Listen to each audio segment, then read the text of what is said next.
हाँ जी, आज मैं आपको एक इंपॉर्टेंट बात बताने वाला हूं, that is about accounting standard 2।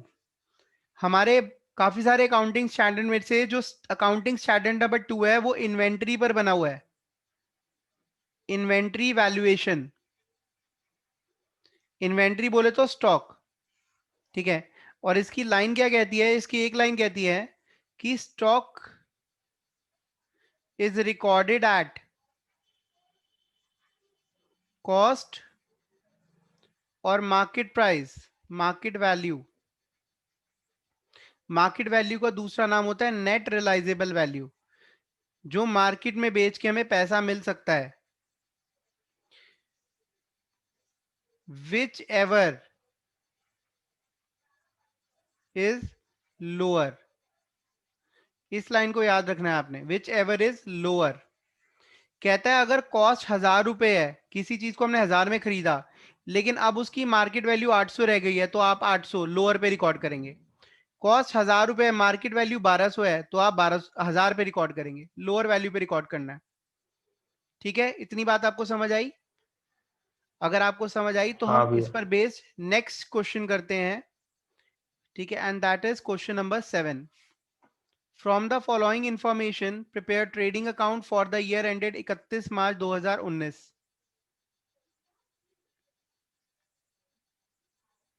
ठीक है, यहाँ ट्रेडिंग अकाउंट हमने बनाना है और ये चीजें हमें गिवन है। चलो फटाफट फॉर्मेट बनाते हैं। हाँ जी, स्टार्ट करते हैं। स्टॉक ऑन 1 अप्रैल 18 40,000 दिया हुआ है, तो यहाँ पर आ गया टू ओपनिंग स्टॉक 40,000। परचेज की वैल्यू दी है 4 लाख, तो यहाँ आ जाएगा टू परचेज। इनर कॉलम में लिखे तो ज्यादा बेटर है। सेल्स है 3,80,000, सेल्स क्रेडिट साइड पर आती हैं। Sales 3,80,000। Carriage inward, carriage inward का मतलब होता है गुड्स लाने के लिए जो हम कैरेज पे कर रहे हैं, डायरेक्ट एक्सपेंस होता है। और यही अगर आउटवर्ड हो तो वो इनडायरेक्ट एक्सपेंस है, प्रॉफिट एंड लॉस अकाउंट में जाता है। 20,000। Wages and salaries, wages and salaries जो वर्ड यूज करा जाता है वो लेबर क्लास, प्रोडक्टिव लेबर के लिए करा जाता है, जो प्रोडक्शन के अंदर डायरेक्टली इन्वॉल्व है, तो 50,000। और यही अगर सैलरी एंड वेजेस आता है तो हम एज्यूम करते हैं कि सैलरी वेजेस में ऑफिस एम्प्लॉय ज्यादा आ जाते हैं, तो ऑफिस की सैलरी जो है नॉन प्रोडक्टिव होती है। ठीक है, उसको हम प्रॉफिट एंड लॉस अकाउंट में डालते हैं। रिटर्न इनवर्ड 20,000, रिटर्न इनवर्ड होता है सेल्स से रिटर्न 20,000। तो ये आ गया लेस करके 3,60,000। जैसे क्वेश्चन मैं कर रहा हूँ ऐसे ही आपने प्रेजेंट करना है। स्टॉक ऑन 31 मार्च 2019 1,30,000, ये आ गया हमारा क्लोजिंग स्टॉक। Closing stock 1,30,000। ठीक है, अब ये देखिए यहां दिया हुआ है 1,30,000, इसका मतलब कॉस्ट 1,30,000 है, लेकिन नेक्स्ट दिया हुआ है नेट रियलाइजेबल वैल्यू, मतलब इसकी मार्केट वैल्यू 1,20,000 है, तो 1,30,000 की जगह हम लोअर लेंगे। अकाउंटिंग स्टैंडर्ड 2 कहता है लोअर वैल्यू लो। ठीक है, अब देखिए यहाँ पर प्रॉफिट आ रहा है, लॉस आ रहा है। क्रेडिट साइड का टोटल आ रहा है 4,80,000, एंड डेबिट साइड का टोटल जो है ये आ जाएगा यहाँ 4,40 + 70 5,20,000, नहीं 4,40 + 70 5,10,000। डेबिट साइड इज मोर, तो हमारे पास आ गया ग्रॉस लॉस आ गया 30,000 का। ठीक है, और दोनों साइड का टोटल जो है दैट विल बी 5,10,000, 5,10,000। इसमें कोई डाउट है तो आप पूछ सकते हो। यहाँ पे एक चीज स्किप हो गई, रिटर्न आउटवर्ड नहीं लिखी हमने। रिटर्न आउटवर्ड जो है यहाँ पर दी हुई है दैट इज 80,000, तो 80,000 यहाँ लेस होगा, तो दिस विल बी 3,20,000, और ये हो जाएगा 4,30,000। यस, तो यहाँ ग्रॉस प्रॉफिट आएगा, ग्रॉस लॉस नहीं आएगा, इसे प्लीज ठीक कर लीजिए। 50,000 का ग्रॉस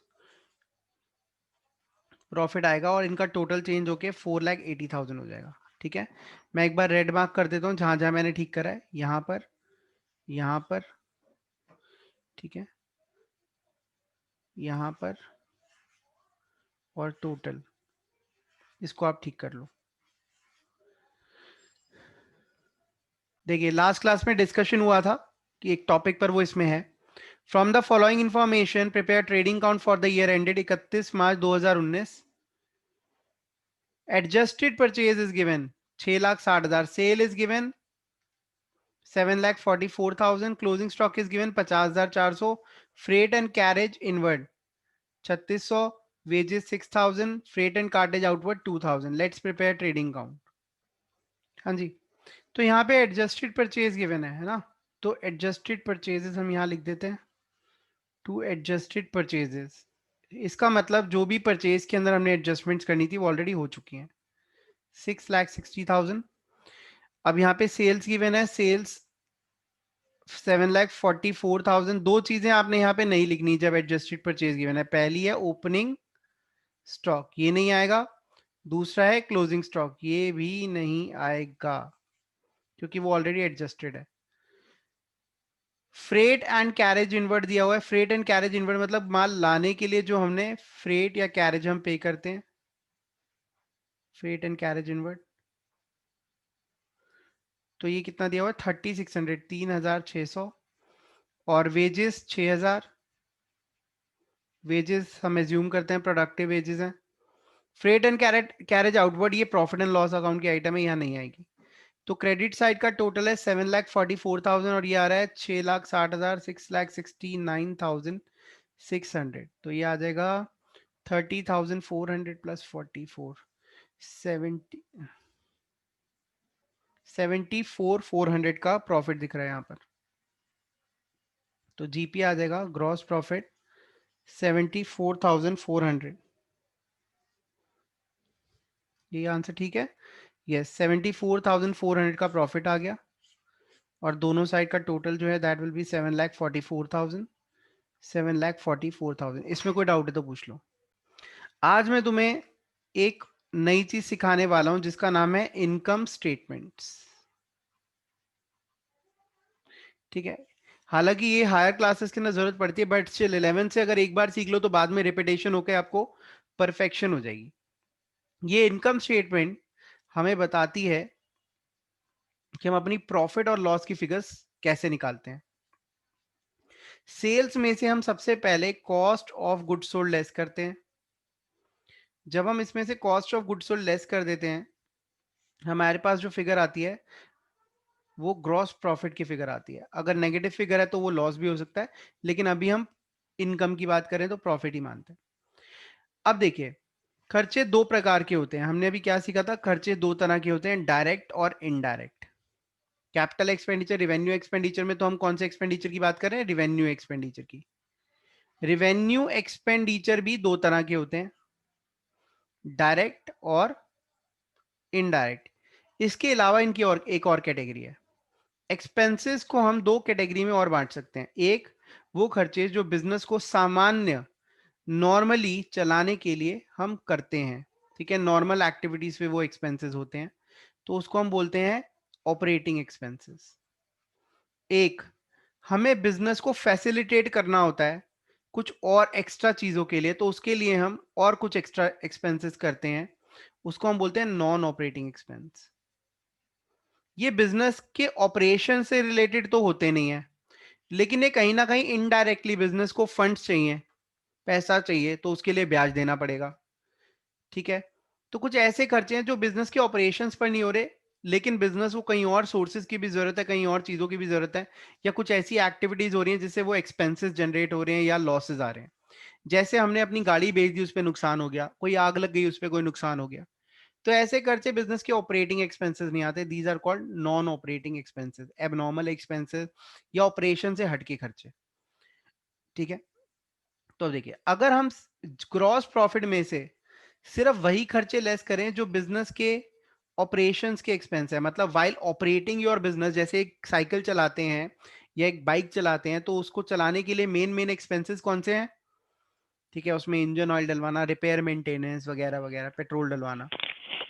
ठीक है, तो ये जो खर्चे हैं ये ऑपरेट करने वाले खर्चे हैं। अब आपने उस बाइसिकल या मोटरसाइकिल को खरीदने के लिए लोन लिया, उस लोन पर आप इंटरेस्ट पे कर रहे हो, वो ऑपरेशंस का एक्सपेंस नहीं है, वो उसके ऑपरेशन का खर्चा नहीं है, वो नॉन ऑपरेटिंग एक्सपेंसेस है।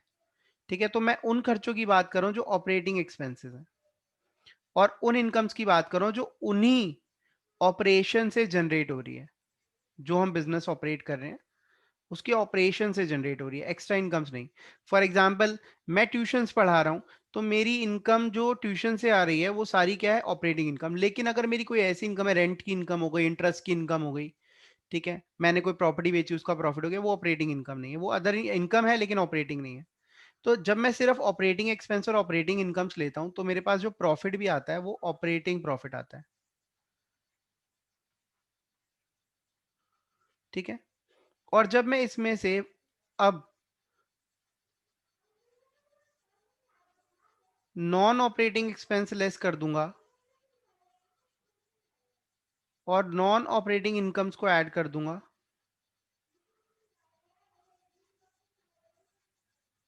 ऐड कर दूंगा, तो मेरे पास नेट प्रॉफिट आ जाता है, ठीक है।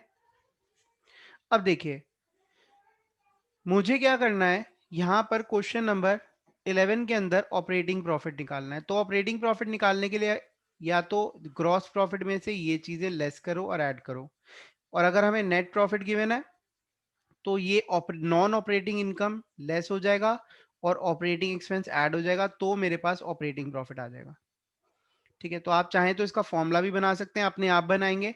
मैं फॉर्मूलाज नहीं, मैं आपको ये इनकम स्टेटमेंट समझा चुका हूं, तो आपने ये नोट करनी है, पहले आप ये नोट कर लो। क्वेश्चन नंबर 11 कर रहे हैं अब हम, और ये कह रहा है ऑपरेटिंग प्रॉफिट निकालो और हमें नेट प्रॉफिट गिवन है। तो अब आपको पता चल गया होगा, हमने नेट प्रॉफिट गिवन है तो हमें उल्टा जाना है। Net profit is 1 lakh. अब नेट प्रॉफिट में हमें ऐड करने पड़ेंगे खर्चे जो नॉन ऑपरेटिंग है, क्योंकि वो ऑलरेडी लेस हो चुके हैं पहले, ठीक है। जो हमें लेस नहीं करने थे ऑपरेटिंग प्रॉफिट में से, तो वो लेस नहीं होते हैं। तो ऑपरेटिंग प्रॉफिट और नॉन ऑपरेटिंग इनकम्स को आपको ऐड करना पड़ेगा। अब देखो नॉन ऑपरेटिंग एक्सपेंसेस और इनकम के आपको एग्जांपल भी क्लियर हो जाएंगे थोड़े थोड़े। ऐसी इनकम जो हमारे बिजनेस के मेन नेचर से रिलेटेड नहीं है। Gain on sale of machine 15,000, हमने मशीन बेची, ठीक है, अपनी फिक्स एसेट बेची, उस पर हमें फायदा हुआ। लेकिन अगर कोई ट्रेडर है तो क्या उसका काम है अपनी फिक्स एसेट को बेचना? Answer is no. For example मैं अपना लैपटॉप बेचता हूं, मुझे फायदा हो जाता है, क्या वो मेरा बिजनेस बिजनेस की इनकम तो है, ठीक है, लेकिन मेरे ऑपरेशंस का पार्ट था क्या? मेरी ट्यूशन बेसिक काम थोड़ी ना था ये बेचना, ठीक है। तो इस तरीके की जो मेरी इनकम आई है that is a non operating income, तो इसको हम लेस करेंगे। यहां पे हम इसको 15,000 लिख देते हैं। डोनेशन, डोनेशन हमने दिया है, तो डोनेशन देना इज नॉट, डोनेशन देना is not an operation operating expenses, ठीक है। बेसिकली डोनेशन देने को हम ऑपरेटिंग एक्सपेंसेस, डोनेशन वाला पॉइंट हमारा पेंडिंग है। बाइक चलाने पे जो हमारा खर्चा आना दैट इज ऑपरेटिंग एक्सपेंस, और उसको लोन लेके हमने खरीदा उसका इंटरेस्ट पे करना that is not an operational expense. तो ये लोन पर अगर मैं कोई इंटरेस्ट पे कर रहा हूं, वो मेरे बिजनेस के ऑपरेशंस पे नहीं हो रहा खर्चा, तो वो भी मेरा नॉन ऑपरेटिंग एक्सपेंस है, तो इसको हम ऐड करेंगे इंटरेस्ट ऑन लोन। अभी हम डोनेशन वाले पॉइंट पर बस वापस आते हैं। हाँ जी, तो मेरा क्वेश्चन था डोनेशन। आप सोच के देखो, मैं काम कर रहा हूं, मैं कुछ ना कुछ काम कर रहा हूं, और मेरे से कोई डोनेशन मांगने आ जाता है, ठीक है। तो क्या इन ऑपरेशंस का कोई लिंक है डोनेशन से, हाँ या ना? Answer is no. तो ये भी मेरा नॉन ऑपरेटिंग एक्सपेंस हुआ, ठीक है। भैया फिर चैरिटी में हाँ जी, तो ये 22,000 हम ऐड कर देंगे और ये 25,000 हम लेस कर देंगे, तो हमारे पास जो प्रॉफिट आएगा that will be operating profit 97,000। कोई डाउट है तो आप पूछ सकते हो। ऑपरेटिंग से नेट पे जाना ये तो हमें आता ही है, ठीक है। एक बार इनकम स्टेटमेंट से कंपेयर भी कर लो। ऑपरेटिंग इनकम्स को हमने क्या करा, माइनस कर दिया क्योंकि वो उल्टा चल रहे हैं हम, और एक्सपेंसेस को प्लस कर दिया। हाँ जी, क्वेश्चन नंबर 12। अब वो कह रहा है from the following prepare profit and loss account of Sohan Lal as it would appear in the first year that ended 31 March 2019। ये सारी चीजें दी हुई है। नहीं, नीचे क्या बोल रहा है, ग्रॉस प्रॉफिट 45% है सेल्स का, विच अमाउंटेड 6.5 लाख। ऑल्सो पास दी जर्नल एंट्रीज। हमने जर्नल एंट्रीज पास करें, तो पहले जर्नल एंट्री ही पास कर लेते हैं हम, है ना। अकाउंट या अकाउंट बनाए, चलो अकाउंट बना लेते हैं, इजी हो जाए। देखिए प्रॉफिट एंड लॉस अकाउंट का भी फॉर्मेट बिल्कुल सेम है। Particulars amount amount. अब वो कह रहा है जीपी जो है दैट इज 45% ऑफ सेल, और जीपी कहां पर आता है? Income side. इनकम साइड कौन सी होती है? Credit side. ग्रॉस प्रॉफिट, तो ग्रॉस प्रॉफिट कैलकुलेट कर लें एक बार। 45% ऑफ सेल्स, एंड सेल्स की वैल्यू क्या गिवन है यहाँ पर? सेल दी हुई है 6.5 लाख। 6,50,000 का 45% निकालिए। Profit is 292500। अब आ जाते हैं सैलरी एंड वेजेस जो है। अगर देखो वेजेस एंड सैलरीज, सम याद रखिएगा, वेजेस एंड सैलरीज के अंदर हम मान के चलते हैं वेजेस पहले दिया हुआ है, तो ये एजम्पशंस है वैसे तो। वेजेस पहले दिया हुआ है, सैलरीज बाद में दिया, इसका मतलब वेजेस का प्रोपोर्शन ज्यादा है, वो प्रोडक्टिव वेजेस है, डायरेक्ट एक्सपेंस है।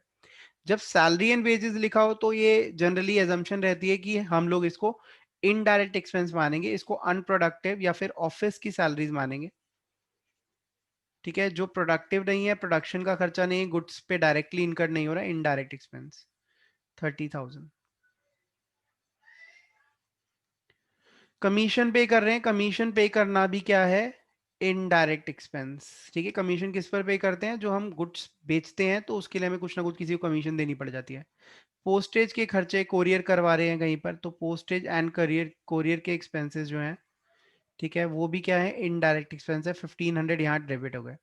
इंश्योरेंस का खर्चा, इंश्योरेंस का खर्चा भी इनडायरेक्ट एक्सपेंस है। ठीक है, इनडायरेक्ट का मतलब ये नहीं होता नॉन ऑपरेटिंग है। ठीक है, इनडायरेक्ट अलग बात है, नॉन ऑपरेटिंग और ऑपरेटिंग अलग बात है, वो क्लासिफिकेशन में डिफरेंस है। ठीक है, तो ये सारे इनडायरेक्ट एक्सपेंसेस हैं, चाहे ऑपरेटिंग हो या नॉन ऑपरेटिंग हो, लेकिन इनडायरेक्ट है, यहाँ सारे इनडायरेक्ट खर्चे आते हैं। इंटरेस्ट पेड, इंटरेस्ट जो हम पे करेंगे ये नॉन ऑपरेटिंग है, लेकिन ये इनडायरेक्ट एक्सपेंस है, और हम सारे इनडायरेक्ट एक्सपेंसेस को प्रॉफिट एंड लॉस अकाउंट में डालते हैं। कैरेज आउटवर्ड, कैरेज आउटवर्ड मतलब आप कस्टमर के घर जब माल पहुंचाते हैं, तब उसको डिलीवर करने के लिए जो आप पैसा दे रहे हैं, तो वो भी इनडायरेक्ट एक्सपेंस है। ठीक है, एडवर्टाइजिंग, एडवर्टाइजिंग भी इनडायरेक्ट एक्सपेंस है, 10,000। ठीक है, और कौन कौन सी खर्चे दिए हुए हैं यहाँ? डिस्काउंट अलाउड, डिस्काउंट अलाउड भी इनडायरेक्ट एक्सपेंस है। Discount allowed 18,000। ठीक है, रेंट रिसीव्ड, रेंट रिसीव्ड हमारी इनडायरेक्ट इनकम है। किसी की भी मेन इनकम जनरली रेंट की नहीं होती, अगर कोई रियल एस्टेट कंपनी है उसको छोड़ के, हम तो नॉर्मल व्यापारी हैं। ठीक है, इंटरेस्ट ऑन इन्वेस्टमेंट, ये भी हमारी क्या है? अगर किसी इन्वेस्टमेंट पे इंटरेस्ट मिल रहा है तो ये भी हमारी इनडायरेक्ट इनकम है, हमने कहीं पैसा इन्वेस्ट करा हुआ है, वहां से हमें ब्याज मिल रहा है, 15,000। बैड डेट्स, बैड डेट्स भी हमारा इनडायरेक्ट एक्सपेंस है, जो हमारा पैसा डूब जाता है वो प्रॉफिट एंड लॉस अकाउंट में जाता है। ठीक है, 9,000। ठीक है, इसके बाद ब्रोकरेज पेड, ब्रोकरेज अगर हम कोई पे करें, ब्रोकरेज क्या होता है? एक तरह की कमीशन ही होती है। ठीक है, ब्रोकरेज हम पे करें 950 रुपीज। अब देखिए प्रॉफिट आ रहा है, लॉस। हाँ जी, तो क्रेडिट साइड 324,500, डेबिट साइड 83,450। तो यहाँ पर हमारी क्रेडिट साइड ज्यादा है, तो this will be sorry, not gross, net profit आ रहा है। डिफरेंस आएगा इनका 241,050, और दोनों साइड का टोटल जो आएगा दैट विल बी 324,500। ठीक है, इसमें कोई डाउट है तो पूछ लो।